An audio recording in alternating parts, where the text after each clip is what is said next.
Good morning all. നമ്മുടെ exam വളരെ ടഫായിരുന്നു എന്നുള്ള ഫീഡ്ബാക്കാണ് അധികം കുട്ടികളുടെ അടുത്ത് നിന്ന് കിട്ടിയത്. പക്ഷെ as compared to previously conducted exams ചില സബ്ജക്ട്സുകളൊക്കെ സ്ട്രെയിറ്റ് ആയിട്ടുള്ള ക്വസ്റ്റ്യൻസുകളും ഉണ്ടായിരുന്നു. അപ്പൊ നമുക്ക് ക്വസ്റ്റ്യൻസുകൾ അനലൈസ് ചെയ്യാം. ആദ്യത്തെ question: identify the incorrect statement with reference to maize seed production. മെയ്സിലെ സീഡ് പ്രൊഡക്ഷനായിട്ട് ബന്ധപ്പെട്ട് ഇൻകറക്റ്റ് സ്റ്റേറ്റ്മെന്റ് ആണ് ചോദിച്ചിരിക്കുന്നത്. ആദ്യത്തെ option: nature favors self-pollination in maize. Crop sorting is important operation to maintain genetic purity. Shedding tassel is the genetic contaminant. The effect of foreign pollen on kernel color in the same generation is known as zinnia effect. അപ്പൊ ഇതിലെ incorrect statement ഏതാണെന്ന് ചോദിച്ചിരിക്കുന്നത്. അപ്പോൾ നമുക്കറിയാം പ്രോടാൻഡറി എന്ന് പറയുന്ന ഒരു feature ഉള്ളത് കൊണ്ട് തന്നെ എന്താണ് ക്രോസ് പോളിനേഷന് ചാൻസ് ഉണ്ട് അല്ലെ. അപ്പോ സെൽഫ് പോളിനേഷനെ അല്ല ക്രോസ് പോളിനേഷനെ ആണ് ഫേവർ ചെയ്യുന്നത്. അപ്പൊ ആദ്യത്തെ സ്റ്റേറ്റ്മെന്റ് തന്നെ തെറ്റാണ്. അടുത്തത്: the colour of the seed tag specified four foundation seed. വളരെ സ്ട്രെയിറ്റ് ആയിട്ടുള്ള ക്വസ്റ്റ്യൻ ആണ്. എന്താണ് കളർ? വൈറ്റ് ആണ് അല്ലെ. ഫൗണ്ടേഷൻ സീഡിന്റെ വളരെ സ്ട്രെയിറ്റ് ആയിട്ടുള്ള ക്വസ്റ്റ്യൻ ആണ്. അടുത്ത സ്റ്റേറ്റ്മെന്റ് ബേസ്ഡ് ആയിട്ടുള്ള ക്വസ്റ്റ്യൻ ആണ്. For sale of seed labelling is compulsory but certification is voluntary. ശരിയല്ലേ? ലേബലിംഗ് കമ്പൽസറി ആണ്, സർട്ടിഫിക്കേഷൻ വോളണ്ടറി ആണ്. Certificates are given by seed certification agency and labels are prepared by the producer. അതും വളരെ ശരിയാണ് അല്ലെ. Certificate seed certification agency തരുന്നു, labels producer ആണ് prepare ചെയ്യുന്നത്. എക്സ്പ്ലനേഷൻ എന്താണ് പറഞ്ഞിരിക്കുന്നത്? As per the statement A of this question, labeling is compulsory because this will be useful to regulate sale price of seed which are sold in the market. ആ എക്സ്പ്ലനേഷനിൽ എന്തൊരു mistake ഇല്ലേ? Labelling compulsory ആയതിന് കാരണം sale price regulate ചെയ്യാൻ എന്നാണ് പറഞ്ഞിരിക്കുന്നത്. Sale price regulate ചെയ്യാൻ വേണ്ടിയിട്ടാണോ ലേബലിംഗ് കമ്പൽസറി ആക്കിയത്? അല്ല, ആ സീഡിന്റെ സ്പെസിഫിക്കേഷൻസ് എല്ലാവർക്കും ക്ലിയർ ആവാൻ വേണ്ടിയിട്ടാണ് അല്ലെ. ജനറ്റിക് പ്യൂരിറ്റി, ഫിസിക്കൽ പ്യൂരിറ്റി, അതുപോലെയുള്ള ആസ്പെക്ട്സുകളൊക്കെ ക്ലിയർ ആവാൻ വേണ്ടിയിട്ടാണ് അല്ലെ. അപ്പോൾ സ്റ്റേറ്റ്മെന്റ് എ ആൻഡ് ബി രണ്ടും കറക്റ്റ് ആണ്, പക്ഷെ എക്സ്പ്ലനേഷൻ അതിന് കൊടുത്തിരിക്കുന്നത് ഇൻകറക്റ്റ് ആണ്. ഓക്കെ. അടുത്ത ചോദ്യം: seed standards are uniform throughout the country. ശരിയാണ് അല്ലെ. Seed standards throughout the country uniform ആണ്. Seed inspector performs field inspection. അടുത്ത സ്റ്റേറ്റ്മെന്റ് പറഞ്ഞിരിക്കുന്നത് seed certification fee vary from state to state അല്ലെ. ഇവിടെ കേരളത്തിലുള്ള സീഡ് സർട്ടിഫിക്കേഷൻ ഫീ ആയിരിക്കില്ല തമിഴ്നാട് ഉണ്ടാവുന്നത്, അതായിരിക്കില്ല ഗുജറാത്തിൽ ഉണ്ടാവുന്നത്. അല്ലെങ്കിൽ ആ ഒരു സ്റ്റേറ്റിനനുസരിച്ച് സർട്ടിഫിക്കേഷൻ ഫീസും വേരി ചെയ്യുന്നു. എന്തുകൊണ്ട് ബി ആൻസർ തെറ്റായി? ആൻസർ 1 and 3 ആണ്. എന്തുകൊണ്ട് തെറ്റായി? ഫീൽഡ് ഇൻസ്പെക്ഷൻ എന്ന് പറയുന്ന ഒരു കാര്യം എപ്പോഴാണ്? സർട്ടിഫിക്കേഷനുമായിട്ട് ബന്ധപ്പെട്ടിട്ടാണ് ഈ ഫീൽഡ് ഇൻസ്പെക്ഷൻ വരുന്നത് അല്ലെ. ഫീൽഡ് ഇൻസ്പെക്ഷൻ ആരാണ് ചെയ്യുന്നത്? സീഡ് സർട്ടിഫിക്കേഷൻ ഓഫീസർ ആണ് ഫീൽഡ് ഇൻസ്പെക്ട് ചെയ്യുന്നത് അല്ലെ. സീഡ് ഇൻസ്പെക്ടറിന്റെ റോൾ അല്ല. ക്ലാസ്സിൽ ഡിസ്കസ് ചെയ്താണ് അല്ലെ. സീഡ് സർട്ടിഫിക്കേഷൻ ഓഫീസർ, സീഡ് ഇൻസ്പെക്ടറിന്റെ ഒക്കെ റോളുകൾ എങ്ങനെയാണ് വ്യത്യാസം വന്നിരിക്കുന്നത് എന്നുള്ളത് ഡിസ്കസ് ചെയ്തതാണ്. അപ്പോൾ ഓപ്ഷൻ 1 and 3 ആണ് ഇതിന്റെ ആൻസർ.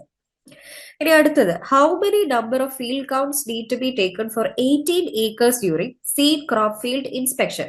ഒരു സീഡ് ക്രോപ്പ് ഫീൽഡ് ഇൻസ്പെക്ഷന് വേണ്ടിയിട്ട് എത്ര റൗണ്ട് എത്ര നമ്പർ ഓഫ് ഫീൽഡ് കൗണ്ട്സുകൾ എടുക്കണം എന്നാണ് ചോദ്യം. അത് 18 ഏക്കറിന് നമ്മൾ ക്ലാസ്സിൽ ഡിസ്കസ് ചെയ്താണ് അല്ലെ. 0 to 5 acres വരെ 5 റൗണ്ട്, 6 to 10 ആണെങ്കിൽ 6 റൗണ്ട്സ്, 11 to 15 ആണെങ്കിൽ 7 റൗണ്ട്സ്, 15 to 20 ആണെങ്കിൽ 8 റൗണ്ട്സ് അല്ലെ. 15 to 20 ഏക്കേഴ്സിന്റെ ഇടയിലാണ് 18 ഏക്കർ വരുന്നത്. അപ്പൊ 8 റൗണ്ട് ആണ്, 8 നമ്പർ ഓഫ് ഫീൽഡ് കൗണ്ട്സ് ആണ് വേണ്ടത് അല്ലെ. എബൌട്ട് 20 വരുന്ന സമയത്ത് 9 അങ്ങനെയാണ് നമ്മൾ പഠിച്ചത് അല്ലെ. ഓക്കെ. അടുത്ത ചോദ്യം: as per Indian seed act 1966 കുറെ സെക്ഷൻസുകൾ ഉണ്ട് അല്ലെ നമ്മുടെ സീഡ് ആക്ടില്. അപ്പൊ ആ സെക്ഷൻസുകൾ എന്തൊക്കെയാണെന്നാണ് ചോദിച്ചിരിക്കുന്നത്. വളരെ സ്ട്രെയിറ്റ് ആയിട്ട് ഫസ്റ്റ് ക്ലാസ്സിൽ തന്നെ ഡിസ്കസ് ചെയ്ത ഒരു ടോപ്പിക് ആണ് ഇത് അല്ലെ. സെക്ഷൻസുകൾ എന്തൊക്കെയാണ് ഡിസ്കസ് ചെയ്യുന്നത്. അപ്പൊ എന്താണ് ഇതിന്റെ answer? Section 5 of seed act എന്ന് പറയുന്നത് എന്താണ്? Power to notify kind and varieties അല്ലെ. സെക്ഷൻ 3 എന്ന് പറയുന്നത് എന്താണ്? സെൻട്രൽ സീഡ് കമ്മിറ്റിനെ പറ്റിയാണ് സെക്ഷൻ 3 പറയുന്നത്. സെക്ഷൻ 8 എന്ന് പറയുന്നത് സർട്ടിഫിക്കേഷൻ ഏജൻസിനെ കുറിച്ചും സെക്ഷൻ 19 എന്ന് പറയുന്നത് പെനാൽറ്റിയെ കുറിച്ചാണ് ഡിസ്കസ് ചെയ്യുന്നത് അല്ലെ. ഇന്ത്യൻ സീഡ് ആക്ട്സിലെ പല സെക്ഷൻസുകളാണ് സ്ട്രെയിറ്റ് ആയിട്ട് ചോദിച്ചിരിക്കുന്ന ഒരു ചോദ്യമാണ്. ഓക്കെ. അടുത്തൊരു സെന്റൻസ് ബേസ്ഡ് ആയിട്ടുള്ള ക്വസ്റ്റ്യൻ ആണ്. Identify the correct sequence with reference to different phases of seed certification. Seed സർട്ടിഫിക്കേഷന്റെ ഫേസസുകൾ ഓർഡറിലായിട്ട് തന്നു. അതിന് കറക്റ്റ് ഓർഡറിലേക്ക് ആക്കാനാണ്, സീക്വൻസ് കറക്റ്റ് ചെയ്യാനാണ് നമ്മളോട് ചോദിച്ചു ചോദിക്കുന്നത്. അപ്പൊ ലെങ്തി ആയിട്ടുള്ള രീതിയിലാണ് ഈ ഒരു ക്വസ്റ്റ്യൻ സെറ്റ് ചെയ്തിരിക്കുന്നത്. എങ്ങനെയാണ് സീഡ് സർട്ടിഫിക്കേഷന്റെ കറക്റ്റ് സീക്വൻസ് വരുന്നത്? ആദ്യം നമുക്ക് receipt and scrutiny of application അല്ലെ, സ്ക്രൂട്ടനൈസ് ചെയ്യും ആപ്ലിക്കേഷൻ. പിന്നെ എന്ത് ചെയ്യും? Verification of seed source. അത് കഴിഞ്ഞ് ഫീൽഡ് ഇൻസ്പെക്ഷൻ കണ്ടക്ട് ചെയ്യും. Post harvest supervision of seed crops വരും. അത് കഴിഞ്ഞിട്ട് സീഡിന് സാമ്പിൾ ചെയ്യും, ടെസ്റ്റ് ചെയ്യും. ഫൈനലി അതിന്റെ ഫൈനൽ സ്റ്റെപ്പ് എന്ന് പറയുന്നത് എന്താണ്? ലേബൽ ചെയ്യും, ടാഗ് ചെയ്യും, സീൽ ചെയ്യും അല്ലെ. ഇങ്ങനെയാണ് സീഡ് സർട്ടിഫിക്കേഷന്റെ സ്റ്റെപ്പ് വരുന്നത് അല്ലെ. അപ്പൊ കറക്റ്റ് സീക്വൻസിലാക്കാൻ വേണ്ടിയിട്ടായിരുന്നു ചോദ്യം. അടുത്ത ചോദ്യം, which of the following condition at which the seed producer need not submit separate sowing report? ഏത് കണ്ടീഷനിലാണ് സീഡ് പ്രൊഡ്യൂസർ സെപ്പറേറ്റ് ആയിട്ട് സോയിങ് റിപ്പോർട്ട് കൊടുക്കേണ്ട ആവശ്യമില്ലാത്തത്? ഇപ്പൊ ഡിഫറെന്റ് ക്രോപ്പ് വെറൈറ്റീസ് ആണെങ്കിൽ നമ്മൾ കൊടുക്കണം അല്ലെ. വേറെ വെറൈറ്റീസ് ആണെങ്കിലും സോയിങ് റിപ്പോർട്ട് കൊടുക്കണം. ഇപ്പൊ ഫാം ഏരിയ എന്ന് പറയുന്നത് 10 ഹെക്ടറിന് മുകളിലാണെങ്കിലും സോയിങ് റിപ്പോർട്ട് കൊടുക്കണം. If the seed farm fields are separated by more than 30 metres, 30 മീറ്റേഴ്സിന് കൂടുതലാണെങ്കിൽ ക്രോസ് പോളിനേഷന് സാധ്യതയില്ല അല്ലെ. അപ്പൊ അത് ഒരു കണ്ടീഷൻ ഫോളോ ചെയ്യുന്ന ഒരു സിറ്റുവേഷൻ ആണ് അല്ലെ. അടുത്ത ഓപ്ഷൻ എന്ന് പറയുന്നത്, if sowing or planting dates differ by more than 7 days, നമ്മൾ പറഞ്ഞിരിക്കുന്ന ഡേറ്റിൽ നിന്ന് ഒരാഴ്ച വ്യത്യാസം കഴിഞ്ഞ് അല്ലെങ്കിൽ 2 ആഴ്ച കഴിഞ്ഞിട്ടൊക്കെ ആണെങ്കിൽ സോയിങ് റിപ്പോർട്ട് കൊടുക്കണ്ട എന്നുണ്ടോ? കൊടുക്കണം. അപ്പൊ ഇതിന്റെ ഓപ്ഷൻ ആൻസർ എന്താ വരുന്നത്? Separated by more than 30 metres ആണെങ്കിൽ പ്രത്യേകിച്ച് നമ്മളൊരു സെപ്പറേറ്റ് സോയിങ് റിപ്പോർട്ട് കൊടുക്കേണ്ട ആവശ്യമില്ല. അടുത്തത് സീഡ് ബില്ലിന്റെ ഹൈലൈറ്റ്സുകളെ കുറിച്ചാണ് ചോദിച്ചിരിക്കുന്നത്. Highlights of the seed bill 2004. 4 ഓപ്ഷൻസുകൾ നമുക്ക് തന്നിട്ടുണ്ട്. Only notified kind and varieties of seeds have to be registered. Every seed producer and dealer has to be registered with the state government. Self-certification of seeds by accredited agencies. Maintenance of a national register of varieties. അപ്പൊ എന്താണ് ഇതിനകത്ത് highlight എന്ന് പറയുന്നത്? ഈ പറയുന്ന സ്റ്റേറ്റ്മെന്റ്സുകളൊക്കെ ശരിയാണ് അല്ലെ. പക്ഷെ ഒന്നുകൂടി നമ്മൾ ആ ഫസ്റ്റ് സ്റ്റേറ്റ്മെന്റ് എടുത്ത് നോക്കിയത്, only notified kind and varieties of seeds have to be registered. ശരിയാണോ? എല്ലാ സീഡ്സും നമുക്ക് രജിസ്റ്റർ ചെയ്യണം. Notified kinds and varieties mandatory ആണ് അല്ലെ. സെക്ഷൻ 5 പറയുന്ന പ്രകാരം മാൻഡേറ്ററി ആണ്. പക്ഷെ എല്ലാ ഇതും നമ്മൾ എന്ത് ചെയ്യണം? രജിസ്റ്റർ ചെയ്യണം. അപ്പൊ എല്ലാ സ്റ്റേറ്റ്മെന്റ്സുകളിലും അബൈഡ് ചെയ്യുന്നുണ്ട്. ആദ്യത്തെ സ്റ്റേറ്റ്മെന്റ് മാത്രം ചെറിയ ഓൺലി എന്ന് പറയുന്ന വാക്ക് വന്നുകൊണ്ട് അത് ഇൻകറക്റ്റ് ആയി മാറി അല്ലെ. അടുത്ത question, minimum germination standard for foundation സീഡിന്റെ ബേസ് ചെയ്തിട്ടാണ് ഈ ഒരു ക്വസ്റ്റ്യൻ സെറ്റ് ചെയ്തിരിക്കുന്നത്. അപ്പൊ നമുക്ക് നോക്കിയാലോ. പാഡി, കൗപ്പി, സോയാബീൻ, ചില്ലി, ഈ പറയുന്ന 4 ക്രോപ്പ് വെറൈറ്റീസുകൾ കൊടുത്തിട്ടുണ്ട്. അതിനൊക്കെ എത്രയാണ് ജെർമിനേഷൻ സ്റ്റാൻഡേർഡ് ഫൗണ്ടേഷൻ സീഡിന് വേണ്ട എന്നാണ് ചോദ്യം. ഇതില് പാഡിയുടെ 80 എന്നുള്ള ഉത്തരം മാത്രം അറിയെങ്കിൽ നിങ്ങൾക്ക് കറക്റ്റ് ആൻസറിലേക്ക് എത്താൻ പറ്റും. ബാക്കിയൊന്നും കൺഫ്യൂസിംഗ് അല്ല അല്ലെ.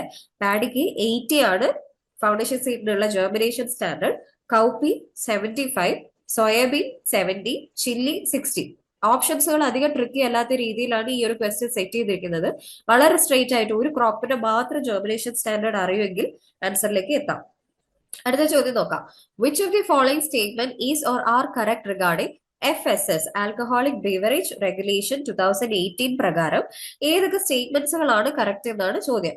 ആദ്യത്തെ statement, alcoholic beverage containing not more than 8% or above is called low alcoholic beverage. രണ്ടാമത്തെ സ്റ്റേറ്റ്മെന്റ് പറഞ്ഞിരിക്കുന്നത്, alcoholic beverage may contain additives, enzymes and processing aids. മൂന്നാമത്തെ statement, alcoholic beverage can be labeled as matured if matured for a period of not less than 1 year. അവിടെ കുറച്ച് നമ്മളെ confuse ചെയ്യുന്ന രീതിയിൽ set ചെയ്തിരിക്കുന്നത് അല്ലെ. Sugar may be added for rounding off of the alcoholic beverage.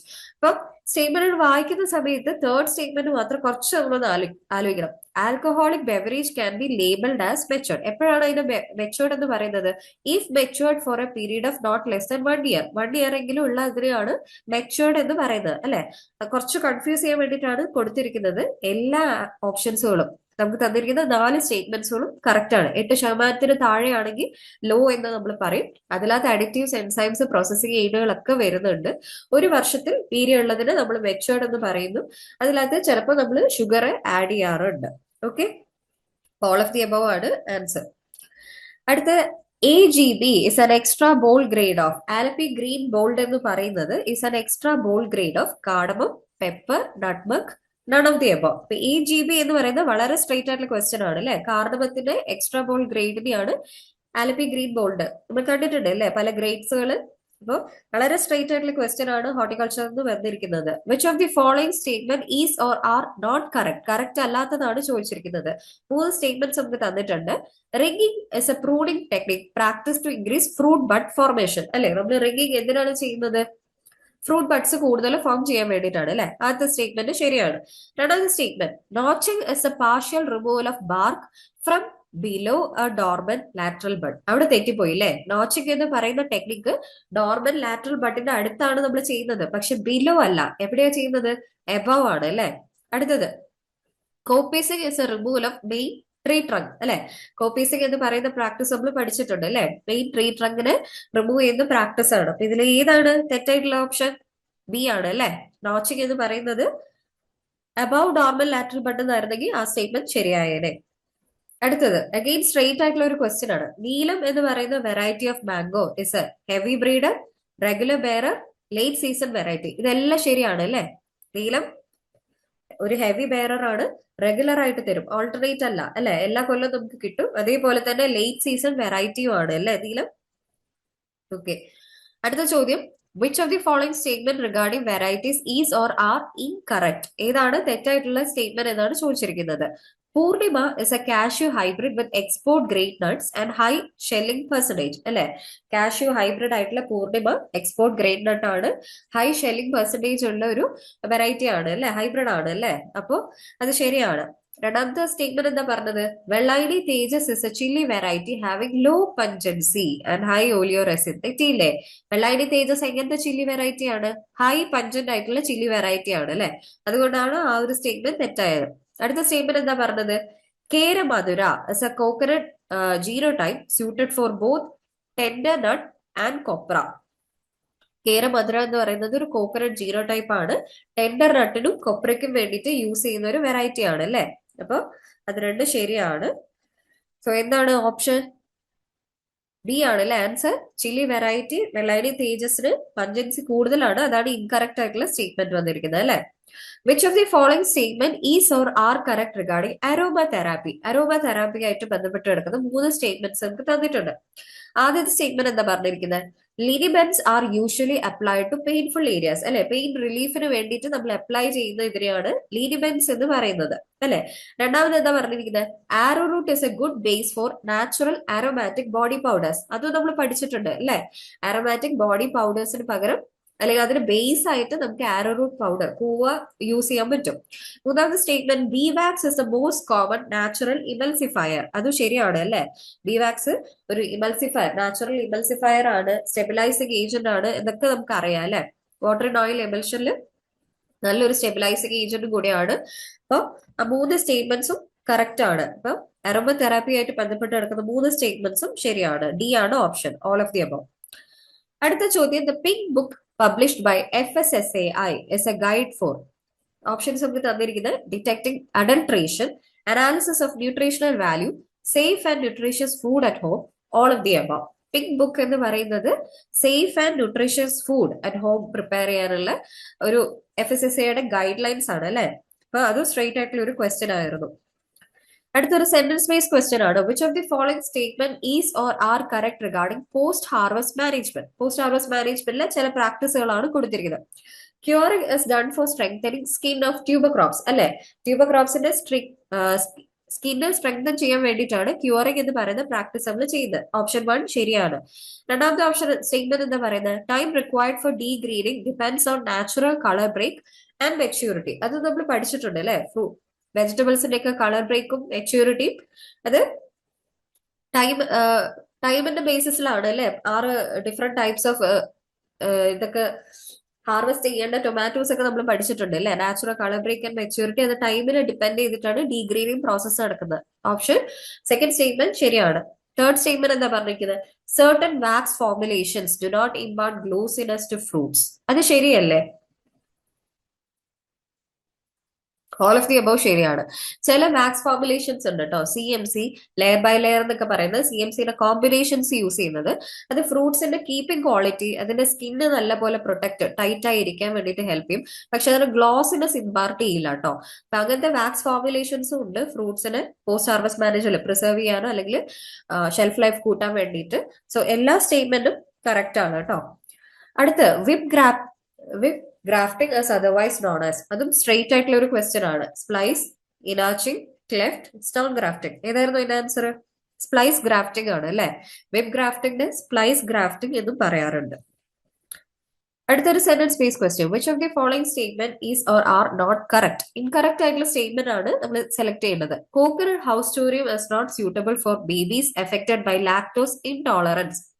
Lactose intolerance ഉള്ള കുട്ടികൾക്ക് coconut house സ്റ്റോറിയം suitable അല്ല എന്നാണ് ഫസ്റ്റ് സ്റ്റേറ്റ്മെന്റ് പറഞ്ഞിരിക്കുന്നത്. എന്താ കോക്കനട്ട് ഹൗസ് സ്റ്റോറിയം? നമ്മുടെ തേങ്ങയുടെ ഉള്ളിലുള്ള പൊങ്ക് ജെർമിനേറ്റ് ചെയ്യുന്ന സമയത്ത് ഫോം ചെയ്യുന്ന പൊങ്ക്, അത് ലാക്ടോസ് ഇൻടോളറൻസ് ഉള്ള കുട്ടികൾക്ക് സ്യൂട്ടബിൾ അല്ല എന്നാണ് പറഞ്ഞിരിക്കുന്നത്. തെറ്റാണ് അല്ലെ. കാർബോഹൈഡ്രേറ്റ് ഒക്കെ റിച്ച് ആയിട്ടുള്ള ഫ്രക്ടോസും സുക്രോസും ഒക്കെ റിച്ച് ആയിട്ടുള്ള ഒരു പോർഷൻ ആണ് ഹൗസ് സ്റ്റോറിയം. അത് ബേബീസിന് നമുക്ക് കൊടുക്കാവുന്നതാണ്. രണ്ടാമത്തെ സ്റ്റേറ്റ്മെന്റ് എന്താ പറഞ്ഞത്? Coconut testa is rich in anthocyanin. ശരിയാണ് അല്ലെ സ്റ്റേറ്റ്മെന്റ്. കോക്കനട്ട് ടെസ്റ്റിൽ ആന്തോസൈനിൻ കണ്ടന്റ് ഉണ്ട്. Coconut haustorium is a rich source of phenolics അല്ലെ. നമ്മൾ ഓയിൽ എക്സ്ട്രാക്ട് ചെയ്യുമ്പോഴൊക്കെ ഫീനോളിക്സുകൾ വരുന്നുണ്ട്. അതിന് ഒരു സ്പെഷ്യൽ ഇതൊക്കെ കൊടുക്കുന്നത് ഫീനോളിക്സ് ആണ് അല്ലെ. കോക്കനട്ട് ഹോസ്റ്റോറിയത്തിലും ഫീനോളിക്സ് കാണാം. അപ്പോൾ ഓപ്ഷൻ 1 മാത്രമാണ്, ഓപ്ഷൻ എ ആണ് കറക്റ്റ് ആയിട്ടുള്ള ആൻസർ. അതായത് haustorium is suitable for babies എന്നായിരുന്നെങ്കിൽ ആ സ്റ്റേറ്റ്മെന്റ് ശരിയായത്. അടുത്ത vegetable with very low respiration rate.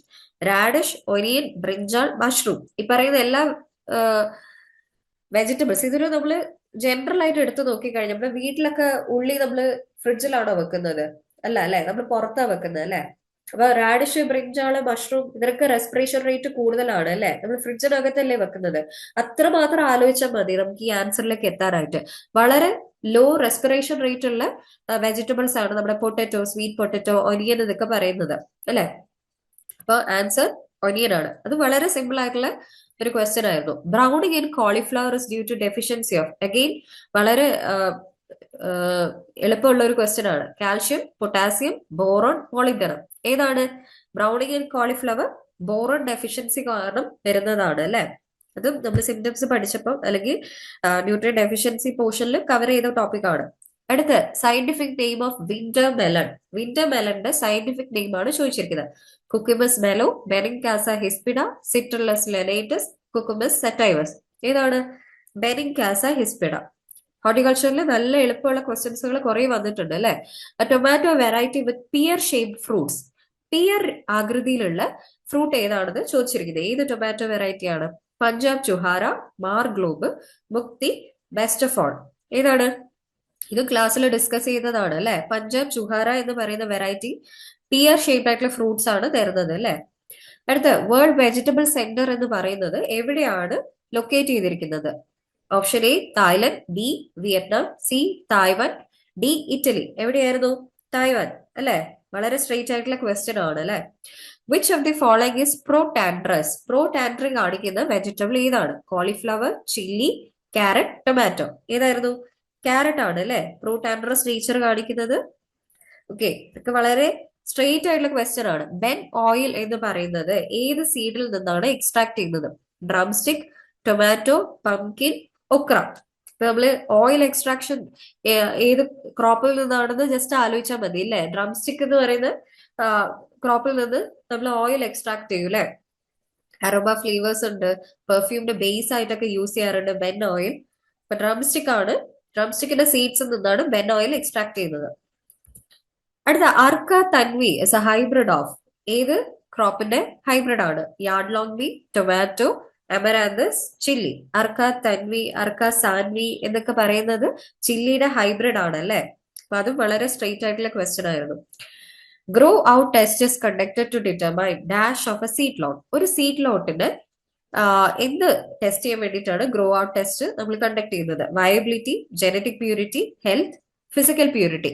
എന്തായിരുന്നു? അതും സ്ട്രെയിറ്റ് ആയിട്ടുള്ള ക്വസ്റ്റ്യൻ. ഗ്രോ ഔട്ട് ടെസ്റ്റ് എന്ന് പറയുന്നത് ജനറ്റിക് പ്യൂരിറ്റി ടെസ്റ്റ് ചെയ്യാൻ വേണ്ടിയിട്ടാണ് അല്ലെ. ഗ്രെയിൻ അമറാന്ത് സ്പീഷ്യസ് ഏതാണ്?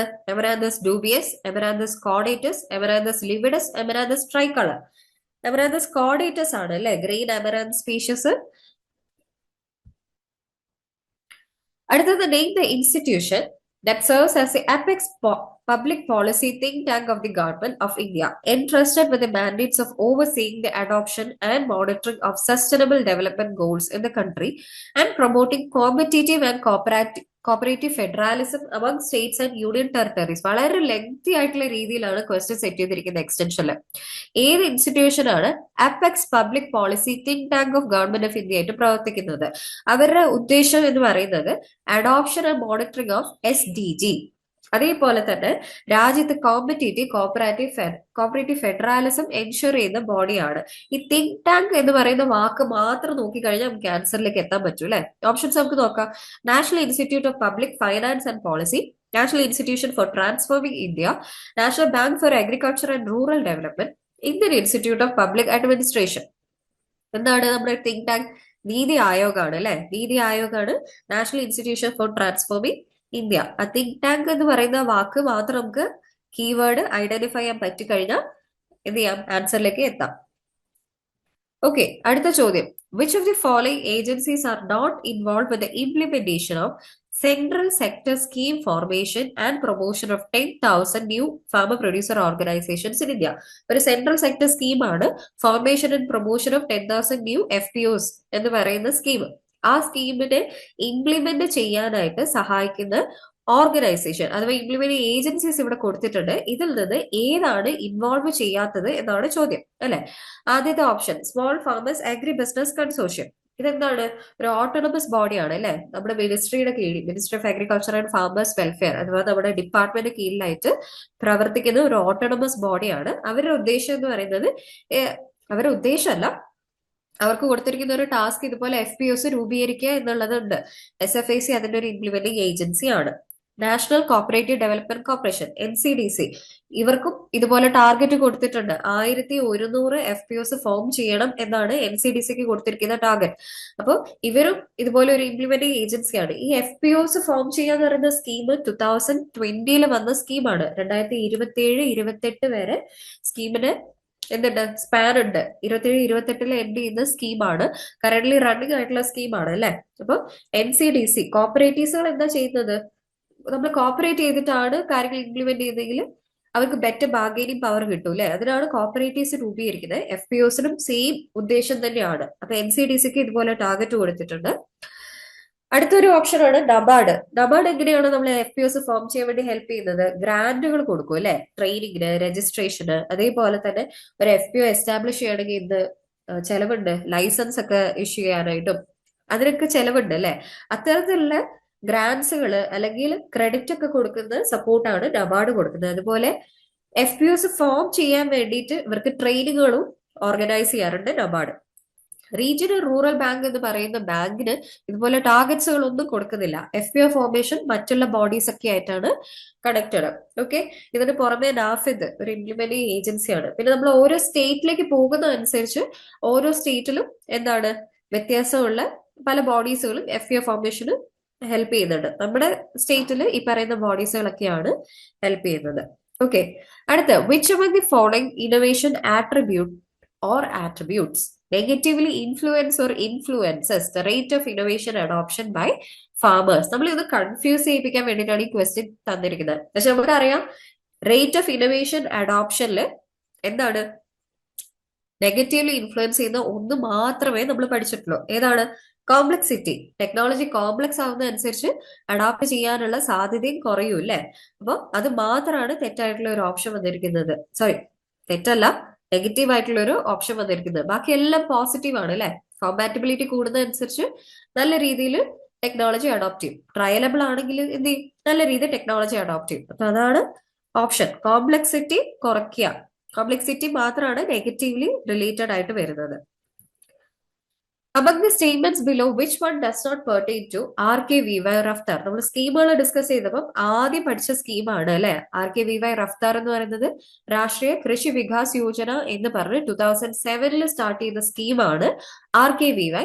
2017 ആകുമ്പോഴേക്ക് RKVYനെ റിവാമ്പ് ചെയ്തിട്ട് RKVY റഫ്താർ എന്ന് പറയുന്ന ഒരു സ്കീം ആക്കിയെന്നും ഇപ്പോ അതൊരു അംബ്രല്ല സ്കീമാണ്. അതിന് കീഴിലായിട്ട് ഒരുപാട് മറ്റ് സ്കീംസിലൊക്കെ ഡിസ്കസ് ചെയ്ത പോയിന്റ്സുകളും അല്ലെങ്കിൽ അത്തരത്തിലുള്ള സ്കീമുകളൊക്കെ ക്ലബ് ചെയ്തു നമ്മൾ പഠിച്ചിരുന്നു അല്ലെ. അപ്പൊ ഓപ്ഷൻസുകൾ നമുക്ക് നോക്കാം.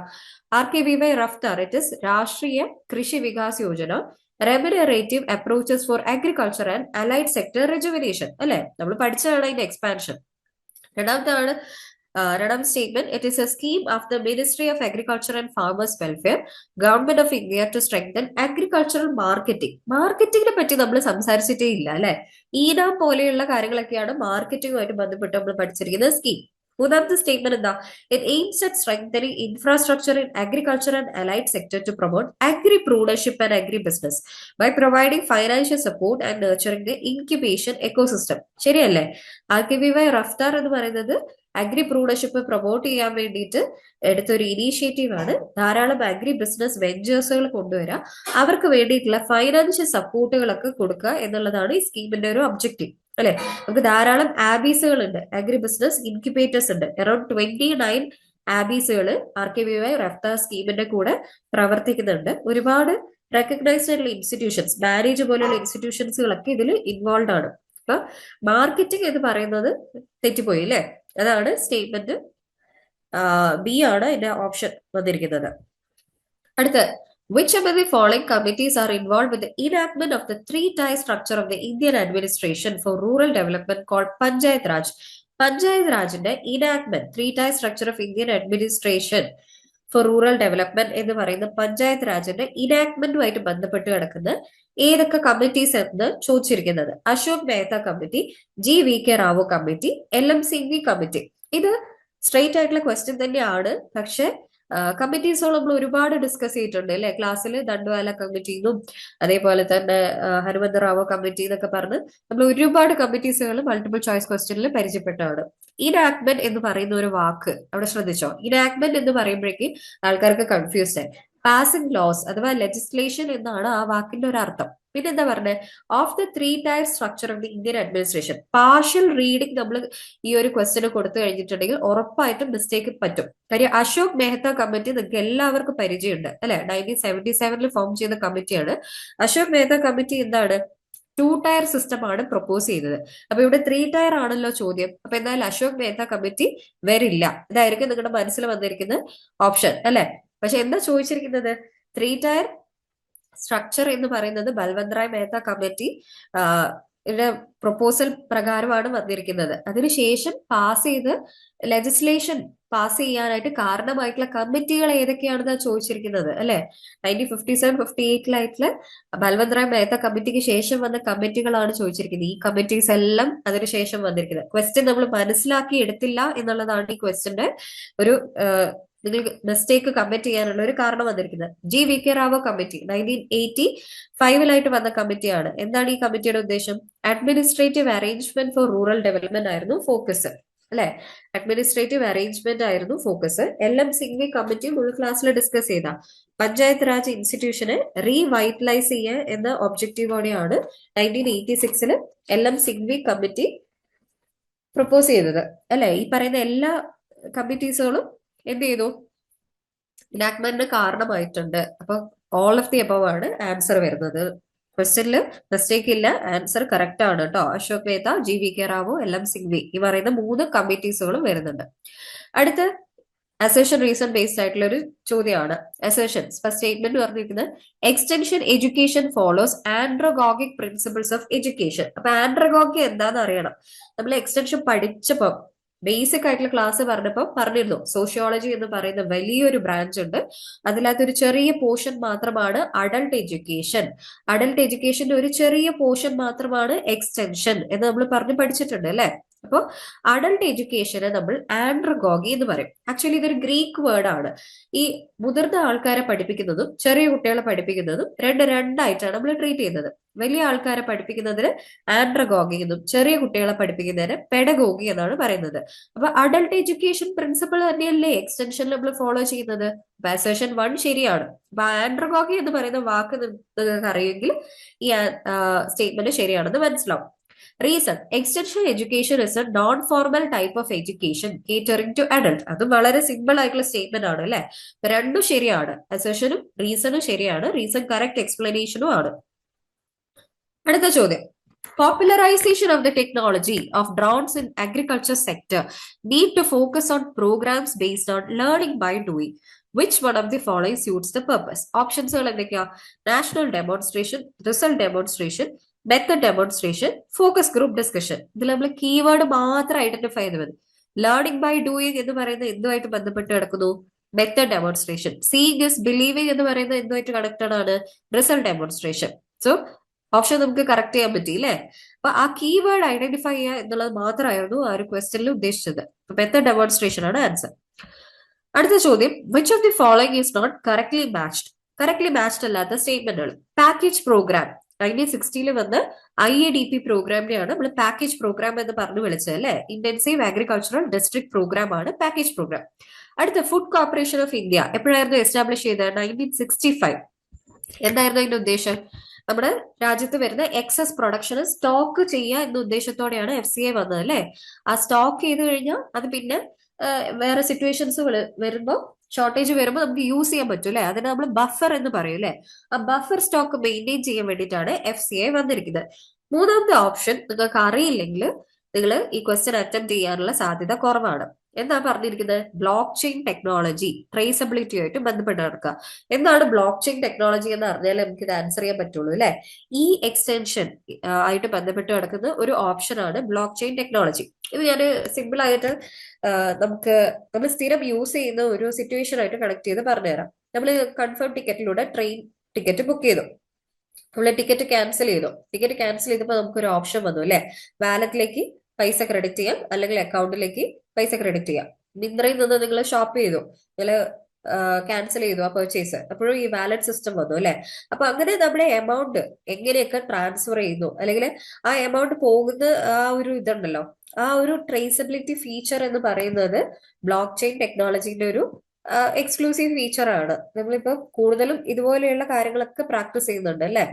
അപ്പോൾ അതാണ് അതിന്റെ ഒരു സിമ്പിൾ ആയിട്ടുള്ള എക്സാമ്പിൾ. അപ്പം നമ്മളൊരു പൈസ ട്രാൻസ്ഫർ ചെയ്ത് കഴിഞ്ഞിട്ടുണ്ടെങ്കിൽ റാദർ ദാൻ ഒരു ഫിസിക്കൽ എമൗണ്ട് പോകുന്നതിന് പകരം ഡിജിറ്റൽ റെപ്രസെന്റേഷൻ ആണ് പോകുന്നത്. ഡിജിറ്റൽ കോയിൻസ് പോലെ അവിടെ മണി ഇൻവോൾവ് അല്ല, പക്ഷെ ഡിജിറ്റലി എമൗണ്ട് ട്രാൻസ്ഫർ ചെയ്യപ്പെടുന്നു. അത്തരത്തിലുള്ള ഒരു കോൺസെപ്റ്റ് ആണ് ബ്ലോക്ക് ചെയിൻ ടെക്നോളജിയിൽ വരുന്നത്. ട്രേസബിലിറ്റി അതിന്റെ ഒരു ഫീച്ചർ ആണ്. അടുത്ത ഓപ്ഷൻ എന്താണ്? Media mix. മീഡിയ മിക്സ് എന്ന് പറയുന്നത് ഫോക്ക് മീഡിയ. അവിടെ തെറ്റിപ്പോയി അല്ലെ. നമ്മൾ ഡിസ്കസ് ചെയ്തിട്ടുള്ളതാണ്. മീഡിയ മിക്സ് എന്താണ്? ഇപ്പൊ നമ്മുടെ ജേർണലിസം പോർഷനുമായിട്ട് ബന്ധപ്പെട്ട് ഈ വാക്ക് നമ്മൾ പരിചയപ്പെട്ടിട്ടുണ്ട് അല്ലെ. ഇപ്പൊ നമ്മൾ ഒരുപാട് കോമ്പിനേഷൻസുകൾ യൂസ് ചെയ്യുന്നുണ്ട്. ഇന്റർനെറ്റിന്റെ കോമ്പിനേഷൻസ് അല്ലെങ്കിൽ പലതരത്തിലുള്ള കാര്യങ്ങൾ യൂസ് ചെയ്തിട്ടാണ് നമ്മളിപ്പോ പരിപാടികൾ നടത്തുക. അല്ലാതെ പണ്ടത്തെ പോലെ individual contact method, group contact method അങ്ങനെ നമ്മൾ പോകുന്നുണ്ടോ? ഇല്ല. കോമ്പിനേഷൻസുകളാണ് ഇപ്പൊ ക്ലാസ് എടുക്കാനായിട്ട് നമ്മൾ യൂസ് ചെയ്യുന്നത് അല്ലെ. ഇപ്പൊ നമുക്ക് എന്തുകൊണ്ടാണ് ഓഡിയോ വിഷ്വൽ ചെയ്യുന്നത്? ഒരു ടീച്ചറിനെ റീപ്ലേസ് ചെയ്യാൻ വേണ്ടിയിട്ടാണോ? അല്ല, ടീച്ചിങ് കുറച്ചും കൂടെ എഫക്റ്റീവ് ആക്കാൻ വേണ്ടിയിട്ട്. അപ്പൊ അങ്ങനെ പലതരത്തിലുള്ള മീഡിയാസുകൾ ഒരുമിച്ച് യൂസ് ചെയ്യുന്നതിനാണ് മീഡിയ മിക്സ് എന്ന് പറയുന്നത്. അപ്പൊ ഫോക്ക് മീഡിയ, പണ്ടത്തെ നാടകങ്ങൾ യൂസ് ചെയ്യുന്നതാണ് മീഡിയ മിക്സ് എന്ന് പറഞ്ഞാൽ തെറ്റിപ്പോയില്ലേ അല്ലെ. കോമ്പിനേഷൻസ് ഓഫ് മീഡിയ എന്നായിരുന്നെങ്കിൽ ആ ഓപ്ഷൻ കറക്റ്റ് ആയേനെ. അപ്പൊ ഇതാണ് ഇൻകറക്റ്റ് ആയിട്ട് മാച്ച് ചെയ്തിരിക്കുന്നത്. അടുത്ത ഒരു സെന്റൻസ് ബേസ്ഡ് ആയിട്ടുള്ള ക്വസ്റ്റ്യൻ ആണ്. Assertion reason. അസേഷൻ പറഞ്ഞിരിക്കുന്നത് the focus of self help group is exclusively on rural poor woman. Reason പറഞ്ഞിരിക്കുന്നത് rural poor woman have no sustainable access to credit, land and other livelihood resource. ശരിയാണ് അല്ലെ. ഒറ്റ നോട്ടത്തിൽ നോക്കി കഴിഞ്ഞിട്ടുണ്ടെങ്കിൽ ശരിയാണ്. പറഞ്ഞിരിക്കുന്ന അസേഷനും റീസണും കറക്റ്റ് തന്നെയാണ്. അഗെയിൻ വായിച്ചു നോക്കിയൊക്കെ. The focus of self help group is exclusively. അവിടെ നമുക്കൊരു കീവേഡ് തന്നിട്ടുണ്ട്. Exclusively on rural poor woman ആണോ SHG? ജെൻസിന്റെ ഗ്രൂപ്പുകളും ഉണ്ടെന്ന് നമ്മൾ പറഞ്ഞിട്ടുണ്ട് അല്ലെ. SHG JLGയിലൊക്കെ മെന്നും ഇൻവോൾവ് ആയിട്ടുണ്ട്. പലതരത്തിലുള്ള SHGസുകൾ ഉണ്ട് നമ്മൾ പഠിച്ചിട്ടുണ്ട് അല്ലെ. ബാങ്കായിട്ടുള്ള ലിങ്ക് ചെയ്തിട്ടുള്ള മോഡലുകളുണ്ട്, NGO ലിങ്ക് ചെയ്തിട്ടുള്ള മോഡൽസുകളുണ്ട്. അപ്പോൾ അത് പറഞ്ഞത് തെറ്റിപ്പോയി. എക്സ്ക്ലൂസീവ്ലി അല്ല. Focus of self help group is on rural poor woman എന്ന് പറഞ്ഞാൽ both assertion and reason correct ആണ്, റീസൺ കറക്റ്റ് എക്സ്പ്ലനേഷൻ ആണ്. പക്ഷെ എക്സ്ക്ലൂസീവ്ലി എന്ന വാക്ക് യൂസ് ചെയ്തുകൊണ്ട് അസേഷൻ തെറ്റി, റീസൺ കറക്റ്റ് ആണ്. ഓക്കെ, അപ്പൊ അത് നമ്മൾ കൺഫ്യൂസ് ചെയ്യിപ്പിക്കാൻ വേണ്ടി സെറ്റ് ചെയ്തൊരു ക്വസ്റ്റ്യൻ ആണ്. പക്ഷെ വളരെ സ്ട്രെയിറ്റ് ആയിട്ടുള്ള ക്വസ്റ്റ്യൻ ആണ്, നമ്മൾ ക്ലാസ്സിൽ ഡിസ്കസ് ചെയ്തതും ആണ് അല്ലെ. അടുത്ത ഈ ഒരു ക്വസ്റ്റ്യൻ നമ്മള് UG സിലബസുമായിട്ട് ബന്ധപ്പെട്ട് കിടക്കുന്നതാണ്. മാനേജ്മെന്റ് ടൂൾസ് നമ്മൾ പോർഷനിൽ ഡിസ്കസ് ചെയ്തിരുന്നു അല്ലെ. ഈ പറയുന്ന ഓപ്ഷൻസുകളൊക്കെ നമുക്ക് ഫെമിലിയർ ആണ് അല്ലെ. Six sigma, management by objective, total quality management, scientific management, ഇതൊക്കെ നമ്മൾ ക്ലാസ്സിൽ ഡിസ്കസ് ചെയ്ത ചോദ്യം എന്താണ്? Define, measure, analyse, improve and control DMIIC are the basic components of which of the following management tool. ഏത് ടൂളുമായിട്ട് ബന്ധപ്പെട്ട് കിടക്കുകയാണ് DMAIC, DMADV?